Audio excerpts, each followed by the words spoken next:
my mother, you know, the late Marcella Penny Dowd, pioneer culture leader. She came here by oxen team as a child, and she founded the Wednesday Forum. Oh, Myrtle, how many would you say? Oh, 75 at least. Say 100. 75. Miss Tewksbury is the soloist, accompanied by Wilda McCurdy, accompanist. Mother, Miss Tewksbury is almost finished with the number. She'll do an encore, dear. What if she's getting a lot of applause? I've known her for years. She'll do an encore.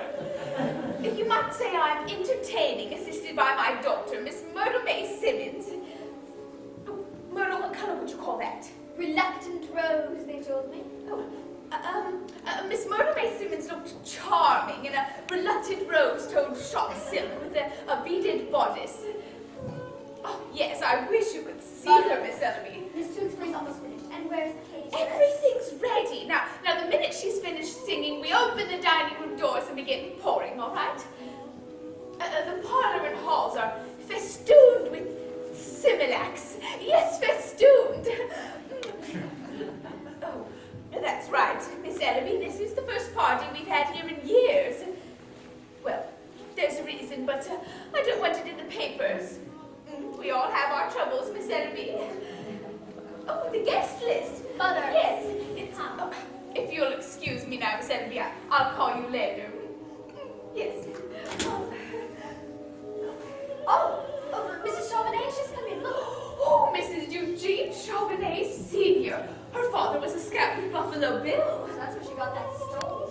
Myrtle May, you must be nice to Miss Chauvenet. She has a grandson about your age. What difference will it make with Uncle Elwood? Myrtle May, remember, we agreed not to talk about that this afternoon. Well, the point of this whole party is to get you started. We work through those older women to get to the younger group. We can't have anyone here in the evenings, and that's when men come to see you. In the evenings. Why, the only reason we can have anyone here this afternoon is because Uncle Elwood is playing pinochle at the 4th Avenue Firehouse. Well, thank heavens for the firehouse. Well, I know, but they'll just have to invite you out, and it won't hurt them one bit. Oh, Myrtle May, you've got so much to offer. I don't care what anyone says. There's something sweet about every young girl. And a man takes that sweetness and look what he does with it. Well, but you've got to meet someone, Myrtle May. That's all there is to it. Oh, and if I do, they'll say, look, it's Myrtle May Simmons. Her uncle is Elwood P. Dowd, the biggest screwball in town. Elwood P. Dowd and his pal. You promised. All right, let's just get them to the dining room. All right, now when the members come in here and you make your little welcome speech on behalf of your grandmother, be sure to do this. And then I go to my Uncle Elwood and say a few words about his pal Harvey. Oh, Harvey! Myrtle May, that's right. Let everyone in the Wednesday Forum hear you. You said that name. You promised you wouldn't say that name, and you said it. I'm sorry, Mother. How do you know Uncle Elwood won't come and introduce Harvey to everyone? Well, this is unkind of you, Myrtle May. Elwood is the biggest heartache I have. Even if people do call him peculiar, he's still my brother. And he won't be home this afternoon. Are you sure? Of course I'm sure. Oh, Why can't we just live like other people? Myrtle May, must I remind you, Elwood is not living with us. We are living with him. Living with him and Harvey. Oh, Did Grandmother know about Harvey? I've wondered and wondered about that. She never wrote me if she did. Why did she have to leave all her property to Uncle Elwood? Well, I suppose it's because she died in his arms. People are sentimental about things like that. Oh, we say that, and it doesn't make any sense. Well, she couldn't make out a will after she died, could she? Don't be didactic, Myrtle May. It is not becoming in a young woman, and men loathe it. Now, don't forget to wave your hand. Yes, I'll do my best. Oh, dear. Miss Tewksbury's voice is certainly fading. Not fast enough. Lovely, Miss Tewksbury. Perfectly lovely. I loved it.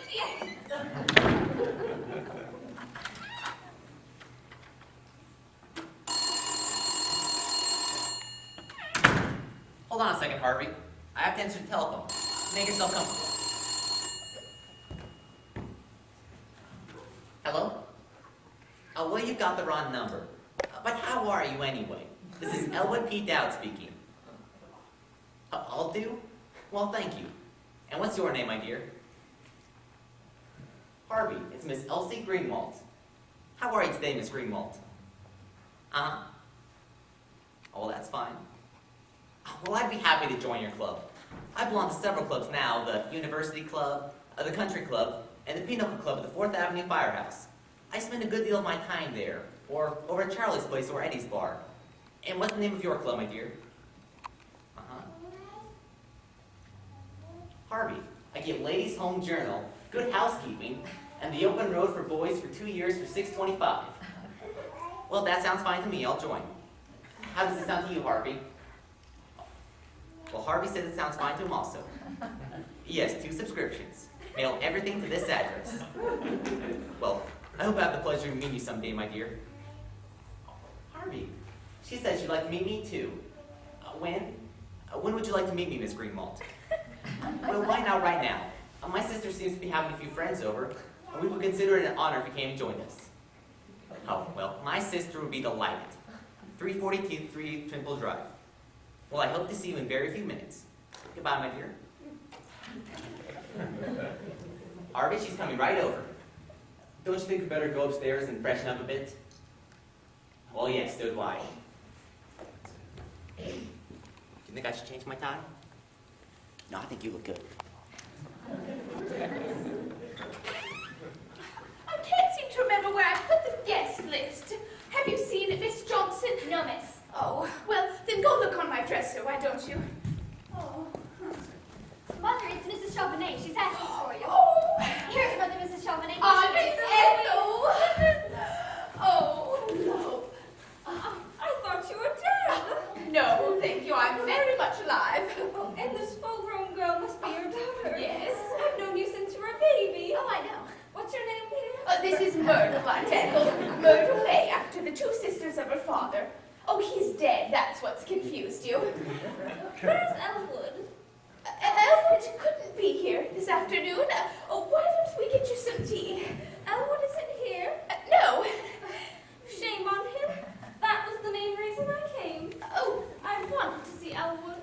but come, there are loads of people anxious to speak to you. But do you realize, Veda, it's been years since I've seen Elwood? No, where does the time go? But I don't understand it. I was saying to Mr. Chauvenet only the other night, what on earth do you suppose has happened to Elwood now?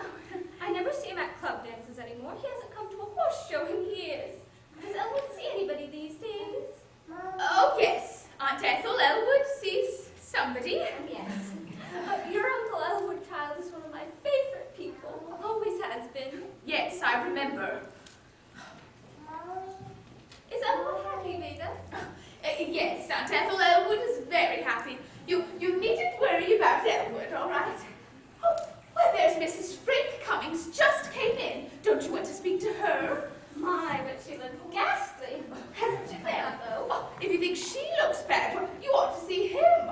Is that so? I must have to look. She looks dreadful. I thought she was dead. Oh, no. Now, what about tea, Veda? Oh, yes, I'm sorry. Now, if you forgive me, I will precede you. Elwood down. Bless your heart. Aunt Ethel, what a pleasure to come in and find a beautiful woman waiting for me. Oh, Elwood, you have Come along, Aunt Ethel. You don't want to miss the party. Yes, you like tea. Yes, Yes. I do like tea. Stop pulling at me, you two. Elwood, what night next week can you come to dinner? Any night. Any night at all, Aunt Ethel. I would be delighted. Elwood, there's some mail for you today. I took it upstairs to your room. Did you, Veda? That Yes. was nice of you. Aunt Ethel, No. I want you to meet Harvey. As you can see, he's a puka. Harvey, you've heard me speak of Miss Chauvenet, but we always called her Aunt Ethel. She's one of my oldest and dearest friends. Oh, yes, that's right. This is the one. She's the one. Oh, he says would have known you anywhere. Oh, you both look lovely. Thank you. Well, come on in, Harvey. We must say hello to all of our friends. Oh, pardon me, Aunt Ethel, if you'll excuse me for one moment. What? You're standing in his way. Oh. Oh, come on, Harvey.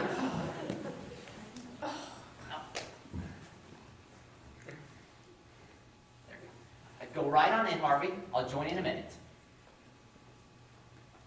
Aunt Ethel, I can see you're a little disturbed about Harvey. Please don't be. He stares like that at everybody. But you like him. I can tell. You like you very much.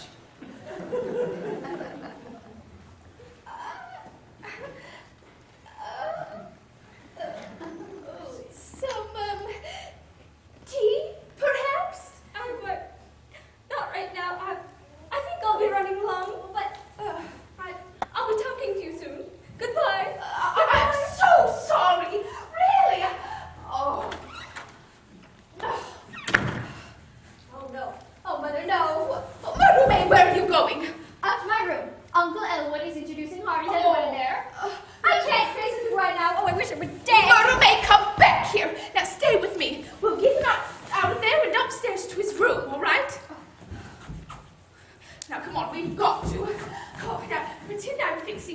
massage, all right? When you catch his eye, tell me. He always comes if I call him. Well then, do you see him yet? No, not yet. How do you do, Mrs. Cummings? Smile, can't you? Have you no pride? I'm smiling. Hello. And he's my own brother. Oh. Oh, Mother, people better run over by trucks every day. Why can't something like that happen on Elwood? I am ashamed of you. This thing is not your uncle's fault. Ow! Oh, sorry. That's Miss Ellaby. Now keep looking. Keep smiling. Oh. Yes, this is Mrs. Simmons. Should you come in the clothes you have on? What have you on? I'm sorry, who is this? But I don't know any Miss Greenwald. Should you what? Might I ask who invited you? Mr. Dowd, yes. Thank you just the same, but I'm afraid there's been a mistake. Well, I never. Never what? One of your Uncle Elwood's friends, asking if she should bring a quart of gin to the Wednesday forum. Oh, no, Mrs. Halsey is leaving. Uncle Elwood must have told him Harvey is. Is Harvey with them? What a thing to ask. How can I tell? How can anyone tell me Uncle Elwood? Elwood, dear, can I speak to you, please? Yes.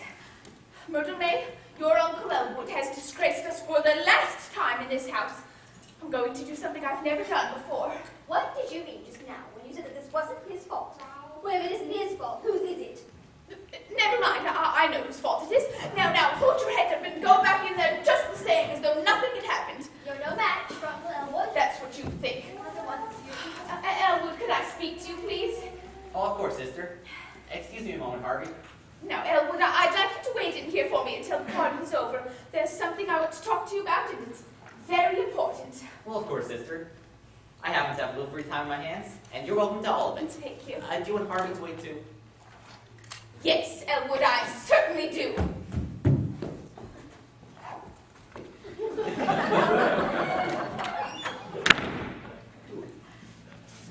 Jane Austen. Sit down, Harvey. Beta says she wants to talk to us. She said it was important. She probably wants to congratulate us on the impression we made at her party. Jane Austen. Deluxe edition, limited, Grisette and Dunlap. The usual acknowledgments. Chapter 1.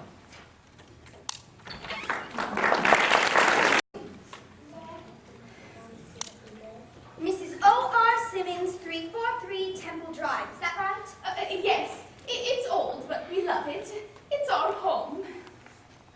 And you wish to enter your brother here at the sanitarium for treatment. Yes. Your brother's name? Oh, it's, Mrs. Simmons, what's your brother's name? I'm sorry. This isn't easy for me. I'll just have to keep my head up and go on just the same. That's what Myrtle May keeps telling me. And that's what I keep telling Myrtle May. She's heartbroken about her Uncle Elwood. Elwood P. Dowd, that's it. Elwood P. Dowd. His age? 47, the 24th of last April. He's Taurus the bull. I'm Leo, and Myrtle is on a cusp. 47. Is he married? Oh, no, Elwood is never married. He stayed home with Mother. He was always a great homeboy. He loved his home. Do you have him with you now? Oh, yes, he's in a taxi in the driveway. I gave the driver a dollar to watch him, but I didn't tell him why. Well, you can't tell these things to perfect strangers. Wilson, will you please step down to the taxi in the drive and ask Mr. Dowd if you would please step up to room number 24, South Wing G. Ask him. This is his sister, Mrs. Simmons. How do? Why, certainly. Be glad to escort him. Thank you. The rates here, Mrs. Simmons. You'll find them printed on his card. That will all be taken care of by my mother's estate. The late Marcella Penny Dowd. Judge Gaffney is our attorney. Well, I'll see if Dr. Sanderson can see you now. Oh, Dr. Sanderson? No, I want to see Chumley himself. Oh, well, Dr. Sanderson is the one who sees everybody. Dr. Chumley sees no one. Well, he's still the head of this institution, isn't he? He's still a psychiatrist, isn't he? Still a psychiatrist. Dr. Chumley is more than that. He's a psychiatrist with a national reputation. Whenever people have mental breakdowns, they at once think of Dr. Chumley. Well, that's his office, isn't it? You march right in there and tell him I want to see him. If he knows who's out here, he'll come out. Oh, I wouldn't dare, Mrs. Simmons. I'd be discharged if I did. Well, I don't like being pushed off onto any second fiddle. Oh, well, Dr. Sanderson is nobody's second fiddle. I mean, he's young, of course, and he hasn't been out of medical school very long, but Dr. Chumley tried out 12 and kept Dr. Sanderson. He's really wonderful. To the patients, of course. Well, very well. Tell him I'm here. Right away. Oh.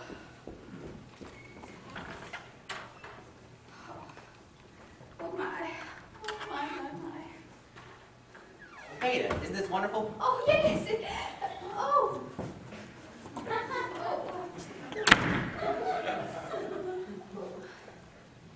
Mrs. Simmons. Oh, I'm sorry. I didn't hear you come in. You're Dr. Sanderson? Yes. Will you be seated, please? Thank you. I hope you don't think I'm jumpy like that all the time. Of course not. Miss Kelly tells me you're concerned about your brother. Dowd, is it? Elwood P. Dowd? Yes. He's, oh, I'm sorry, Doctor. This isn't easy for me. Naturally, these things aren't easy for the families of patients. I understand. It's what Elwood's doing to himself, Doctor. That's the thing. Myrtle May has a right to nice friends. She's young and has her whole life before her. Oh, that's my daughter. Your daughter? How long has it been since you noticed any peculiarity in your brother's actions? Well, I noticed it right away when Mother died. Myrtle May and I came home from Des Moines to live with Elwood, and I could tell that he... Oh, that he... That he what? Take your time, Mrs. Simmons. Don't strain. Let it come. I'll wait for it. Now, Doctor, everything I tell you is confidential, isn't it? That's understood. Because it's a slap in the face to everything we've stood for in this community, the way Elwood is acting now. I am not a gossip, Mrs. Simmons. I'm a psychiatrist. Well, for one thing, he drinks. To excess? To excess? Oh, well, don't you call it excess when a man never lets a day go by without stepping into one of those cheap taverns, hanging about with riffraff and people you never heard of, inviting him over to the house, giving them food and money, playing cards with them. Oh, and here I am, trying to get Myrtle May started with a nice group of young people. Oh, if that isn't excess, Doctor, I'm sure I don't know what excess is. Now, I didn't doubt your statement, Mrs. Simmons. I merely asked if your brother drinks. Well, then, yes, I say definitely Elwood drinks, and I want to commit it here permanently because I cannot stand another day of that Harvey. Myrtle May and I have to set a place at the table for Harvey. We have to make room on the sofa for Harvey and answer the phone when Elwood calls and wants to speak to Harvey. Oh, and then this afternoon with Miss Chauvenet there. Doctor, don't you think it would have been a little kinder of Mother to have written and told me about Harvey? Be honest now, don't you? I really couldn't answer that I question. can, yes, it certainly would have. This person you call Harvey, who is he? He's a rabbit. Yes, perhaps, but just who is he? Doctor. Some companion some of your brother has picked up in these bars of whom you disapprove? I've been telling you, Harvey is a big white rabbit, 6 feet high. Or is it 6 feet and a half? Heaven knows I ought to know. He's been around the house long enough. Mrs. Simmons, let me understand this. Doctor, do I have to keep repeating myself? My brother insists that his closest friend is a big white rabbit. This rabbit's name is Harvey. Harvey lives at our house. He and Elwood go every place together. Elwood buys railroad tickets and theater tickets for both of them. Oh, as I told Myrtle May, if your Uncle Elwood, dear, was so lonesome he had to bring something home, why couldn't he have brought home something human? He has me, doesn't he? He has Myrtle May, doesn't he? Doctor, I'm going to tell you something I've never told anyone in the world before. Every once in a while, I see this big white rabbit myself. Now, isn't that terrible? And what's worse, he's just as big as Elwood says he is. Oh, but don't tell that to anyone, Doctor. I'm ashamed of it. I can see that you've been under a great deal of nervous strain recently. Oh, yes, I have. Grief over your mother's death has depressed you considerably. Nobody knows how much. Loss of appetite? Who could eat at a table with my brother and a big white rabbit? Well, I'm finished with it. I'll sell the house, be appointed conservator of Elwood's estate, Myrtle May and I will finally be able to entertain our friends in peace. It's too much, Doctor. I can't stand it. Of course, Miss Simmons. Of course it is. You're tired. Yes, I am. You've been worrying a great deal. How can I help it? And now I'm going to help you. Oh, thank you, Doctor. Thank you. Just sit there quietly, Miss Simmons. I'll be right back. Yeah. Oh, what a nice man. Well, I'll go to the cabin and get Elwood's things then. Oh my. Oh. Well.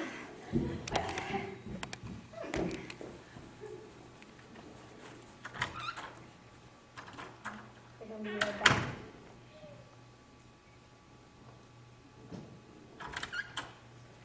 Why didn't someone answer the buzzer? Oh, I didn't hear you, Doctor. I rang and rang. Mrs. Simmons? Sound the gong, Wilson. That poor woman must not leave the grounds. She's made with a getaway, huh, Doc? Her condition is serious. Go after her. Oh, I can't believe it. Main gate, Henry, Dr. Sanderson. Allow no one out of the main gate. We're looking for a patient. I shouldn't have left her alone, but no one answered the buzzer. Well, Wilson was in South, Doctor. What have we available, Miss Kelly? Room number 13, Upper West R. Have her taken there immediately, and I will prescribe preliminary treatment. I must also contact her brother. Dowd is the name, Elwood P. Dowd.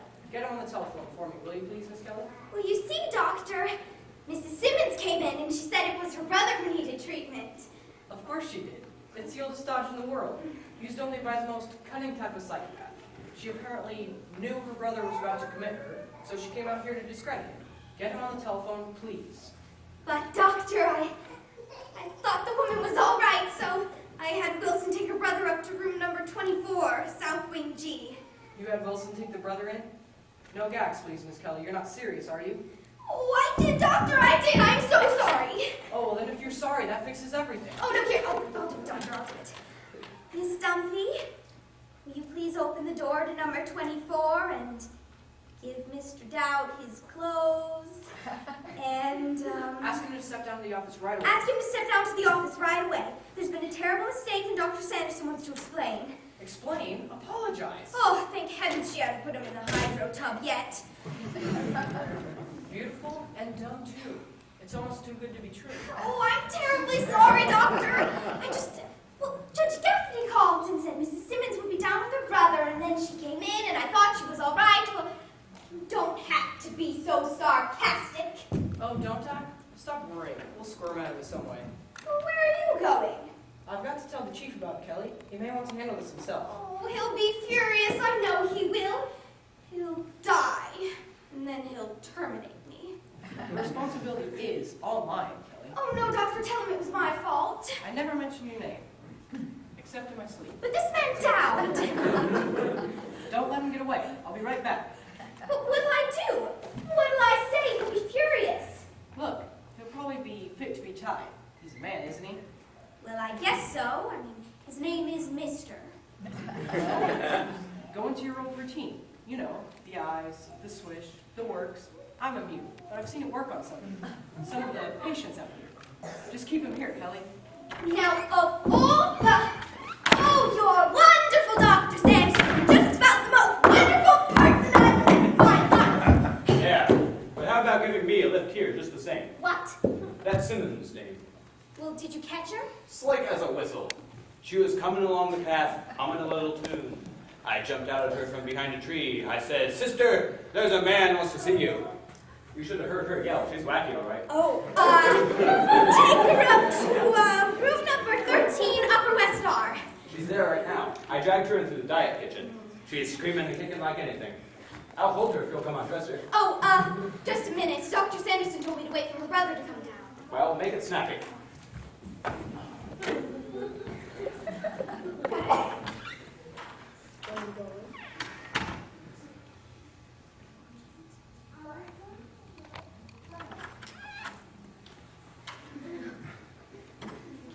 Mr. Dowd, Elwood P. I'm Miss Kelly. Let me give you one of my cards. If you should want to call me at this number. But don't call me at that one, because that's the old one. Oh, thank you. Perfectly all right, my dear? And don't worry if you lose it. I have plenty more. Well, won't you please take a chair, Mr. Dowd? Well, thank you. I'll have two. Allow me. Dr. Sanderson is very anxious to speak to you. He'll be down any minute. Won't you please sit down? After you, Miss Kelly. Oh, no, I'm in and out all the time, but... After you. Oh.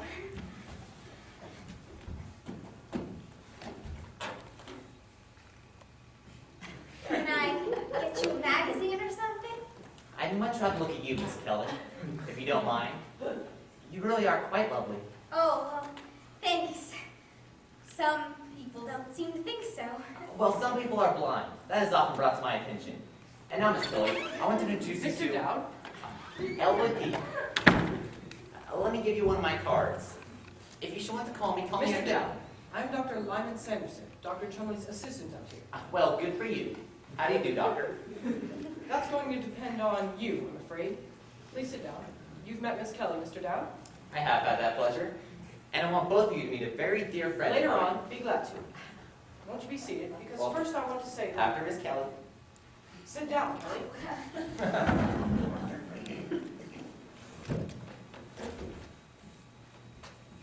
Is that chair quite comfortable for you, Mr. Dowd? Well, yes. Would you like to try it? No, no.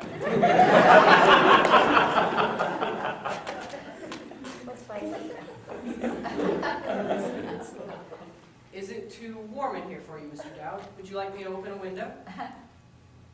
Mr. Dowd, Dr. Sanderson was wondering if you should open a window. Oh, well, that's entirely up to him. I don't presume to live his life for him.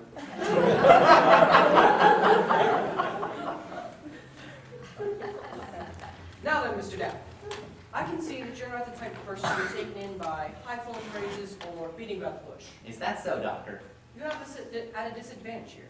Let's lay our cards on the table. Well, that certainly appeals to me. People are people, no matter where you go. That is very often the case. Indeed, are therefore liable to mistakes.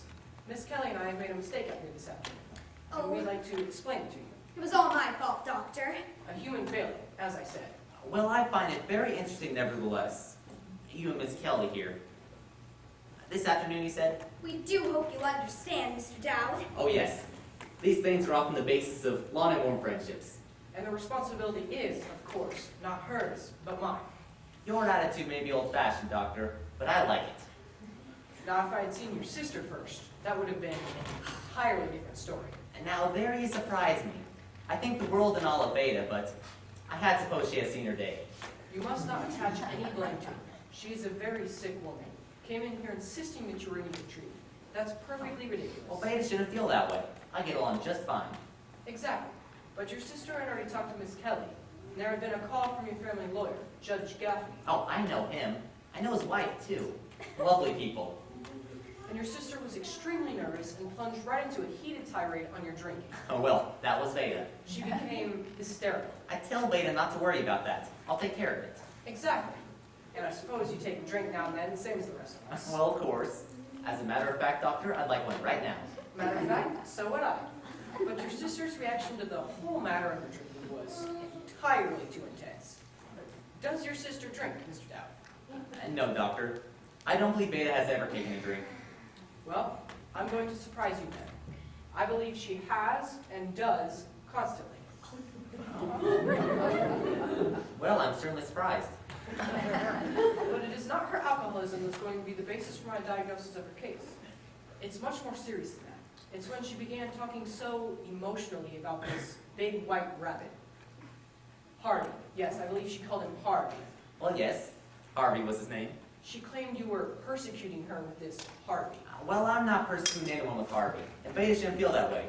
And now, Doctor, before we go any Later further... on, Dowd, let me make my point first. This trouble of your sister's did not stem up overnight.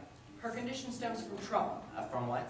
From trauma, spelled T-R-A-U-M-A. It means shock. Nothing unusual about it. There's the birth trauma, the shock to the act of being born. Well, that's the one we never get over. You have a nice sense of humor, Dowd. Hasn't he, Miss Kelly? Oh, yes, Doctor. And may I say the same about both of you? To sum it all up, your sister's condition is serious, but I can help her. Well, I have always wanted to give Beta everything she needs. Exactly. But I wouldn't want her to stay out here unless she liked it and wanted to stay here. Of course.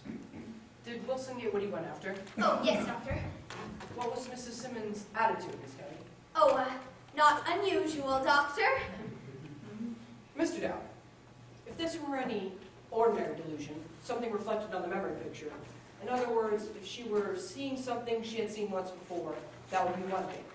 But it's much more serious than that. It stands to reason that no one has ever seen a white rabbit 6 feet high. Well, not very often, Doctor. I like you, Dowd. I like you too, Doctor. And Miss Kelly here. I like her too. So she must be committed here temporarily. Under these circumstances, I would commit my own grandmother. Well, does your grandmother drink too? It's just an expression. Now, will you sign these temporary commitment papers as next of kin, just a formality? Oh. Well, you better have Beta look at this. She does all the signing and managing of the family. She's good at it. We can't disturb her now. Well, perhaps I better talk it over with Judge Gaffney. You can explain it all to him later. Tell him I advised it. And it isn't if you couldn't drop by any time and make inquiries. Glad to have you. I'll make you out a full visitor's pass. When would you like to come back? Wednesday? Friday? Well, you two have been so kind to me. I can come back right after dinner. About an hour. Well, we're pretty busy around here, but I guess it's all right. Well, I'm not very hungry. I don't have to go. Delighted to have you stay. But Miss Kelly and I have to get upstairs now. Plenty of work to do. But I'll tell you what you might like to do. What might I like to do? We don't usually do this, but just to make sure in your mind you know that your sister's in good hands, why don't you look around here? If you go through that door and turn right just beyond the stairway, you'll find the occupational therapy room down the hall. And beyond that, the conservatory, the library, and the night kitchen. Well, I think for Beta's sake, I better do that, Doctor. Very well then, Mr. Dowd. It's been a great pleasure to have this little talk with you. Well, I've enjoyed it too, meeting you and Miss Kelly here. And I will say that for a layman, you've shown an unusually acute perception into psychiatric problems. Well, is that a fact, Doctor? I never thought I knew anything about it. Nobody does, do you think? Well, the good psychiatrist is not found under every bush. You have to pick the right bush. And since we've all seemed to enjoy this so much, let us keep right on. I'd like to invite both of you down to Charlie's place to have a drink. When I enjoy people's company, I like to stay right with them. Sorry, we're on duty now. Give us a rain check. Some other time, be glad to. Oh, when? When would you be glad to? Oh, can't say right now. Miss Kelly and I don't go off duty till 10 o'clock at night. We'll go to Charlie's place at 10 o'clock tonight. Well, And you, my dear? Well, Dr. Shumley doesn't approve of members of the staff fraternizing. But since you've been so managing, perhaps we can manage it. I'll pick you up here in a cab at 10 o'clock tonight. And the four of us will spend a lovely evening together. I want both of you to meet a very dear friend of mine. You said later on, so later on will be. Goodbye now.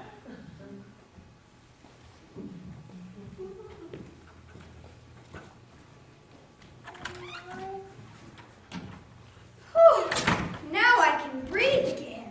Boy, that was a close shave, all right.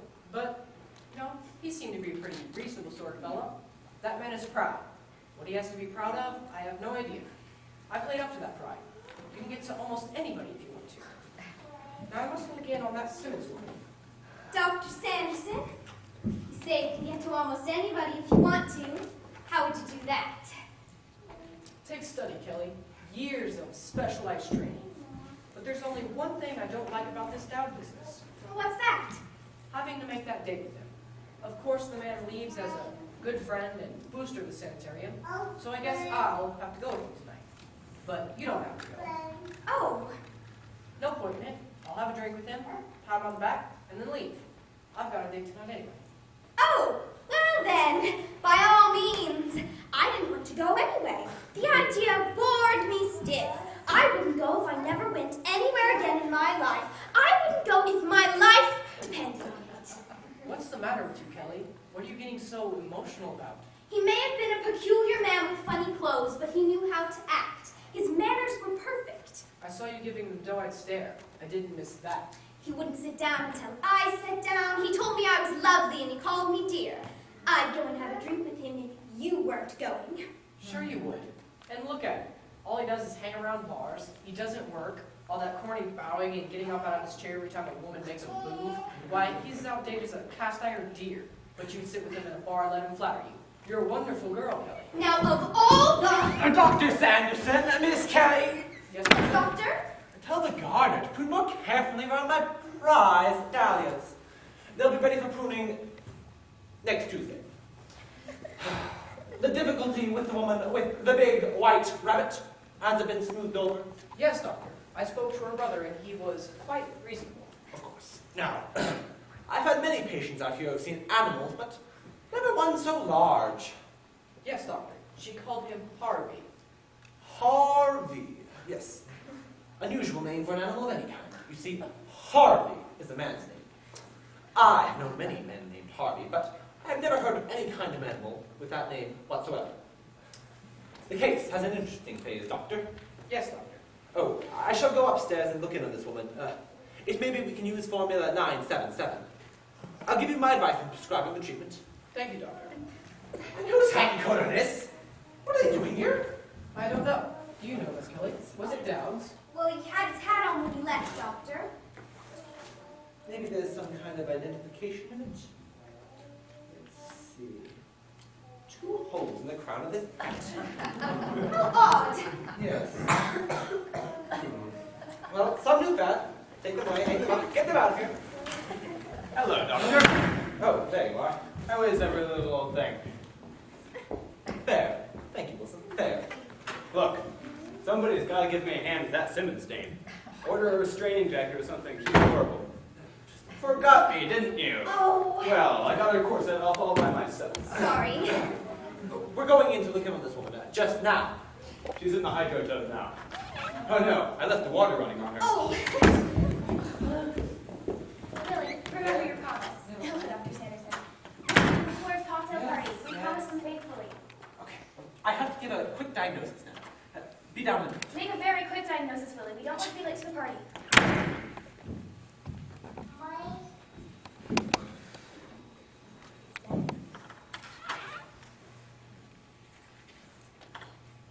Good evening.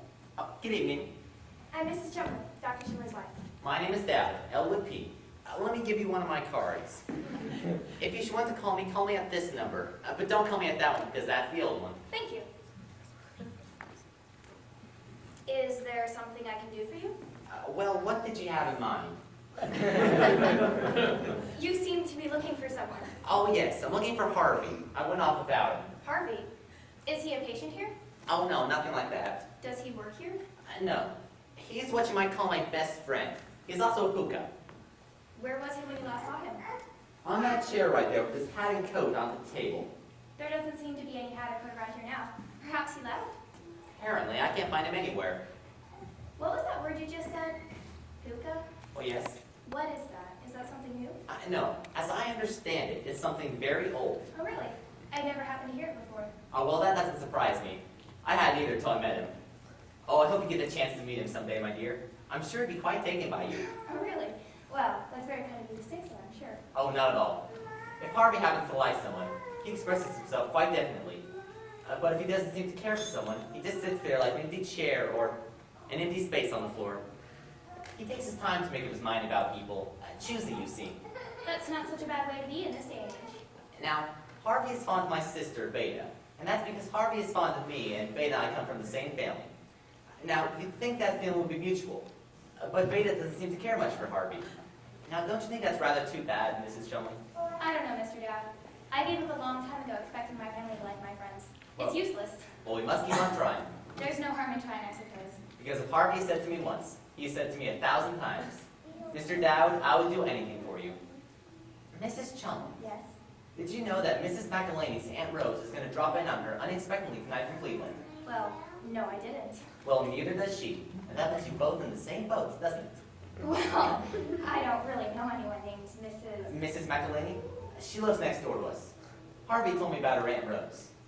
Now, that's an interesting little news item. Feel free to pass that around. Oh, well, Say, do you have time to come downtown with me? I'd love to buy you a drink. oh, I could. I'm waiting for Dr. Chumley, and if he came down here and found me gone, he'd be liable to raise... He would be irritated. Oh, well, what about that? Some other time, perhaps. Thank you. I'll tell you what I'll do, however. What will you do, however? I'm interested. If your friend comes in while I'm still here, I'd be glad to give him a message for you. Well, would you do that? I certainly appreciate that. No trouble at all. What would you like me to tell him if he comes in while I'm still here? Well, tell him to meet me downtown if he has no other plans. Meet Mr. Dowd downtown. Any specific place downtown? Oh, Harvey knows where. Harvey knows this town like a book. Harvey, you know where. Harvey what? Just Harvey. I'll tell you what. What? Doctor and I are driving downtown in just a few minutes to 12th and Longview. Dr. McClure's having a cocktail party. Oh, a cocktail party at 12th and Montview. We're driving there in just a few minutes. We could give your friend a lift into town. Well, I'd hate to impose, but I certainly appreciate that. No trouble at all. Dr. McClure's having this cocktail party for his sister from Wichita. Well, I didn't know Dr. McClure had a sister from Wichita. Oh, do you know Dr. McClure? No. But if Are you quite sure you don't have time to have a drink with me? I really couldn't, but thank you just the same. Some other time, perhaps. Thank you. Well, it was a pleasure meeting you. I hope to see you again. So do I. Goodbye, my dear. Goodbye. Oh, and you can't miss Harvey. He's very tall, like this.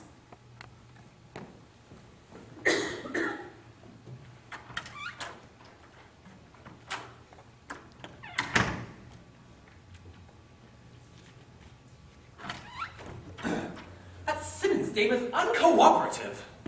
Refuses to admit to me that she has this big white rabbit. Insists it's her brother. Ah, there they are. Give her 2 of these at 9 and another at 10. A trip to the Hyde room at 7 and 1 in the morning at 8. If she continues to be so restless. We'll see if she won't cooperate then, won't we, Doctor? Yes, Doctor. And ready, Bet? Yes, Willie. Oh, Willie. There was a man here. A man named...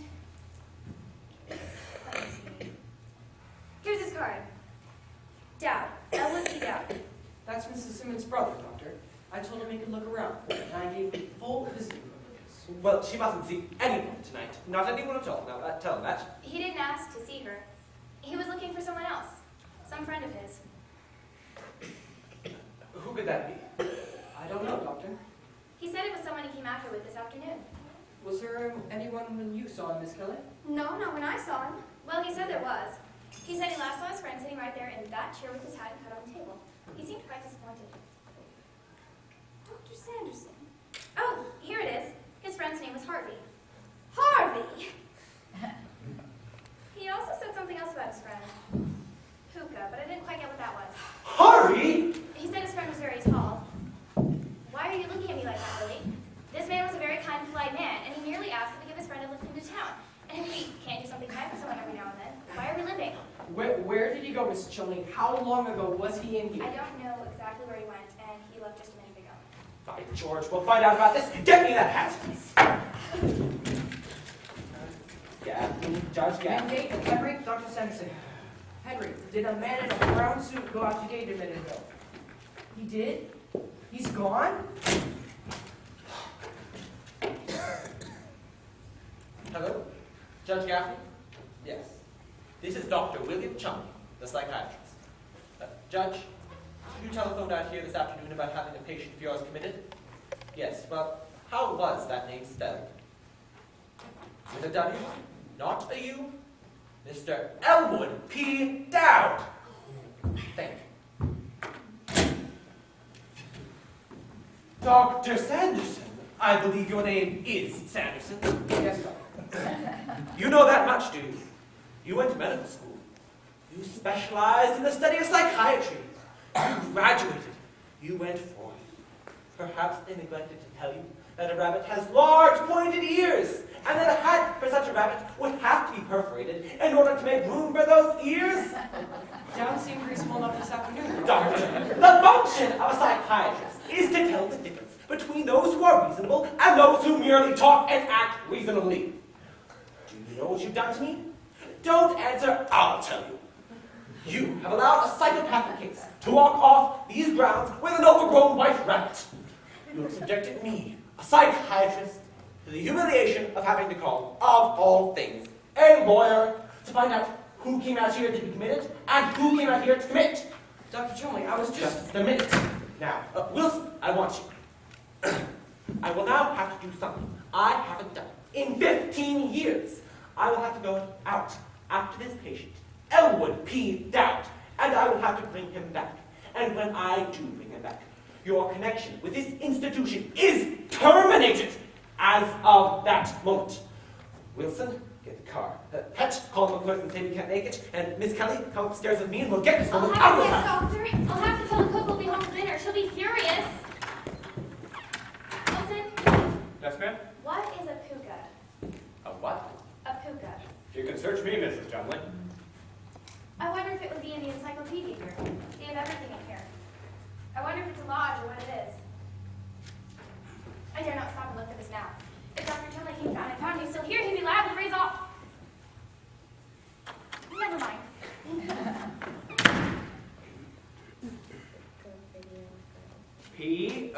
P-O-O-K-A.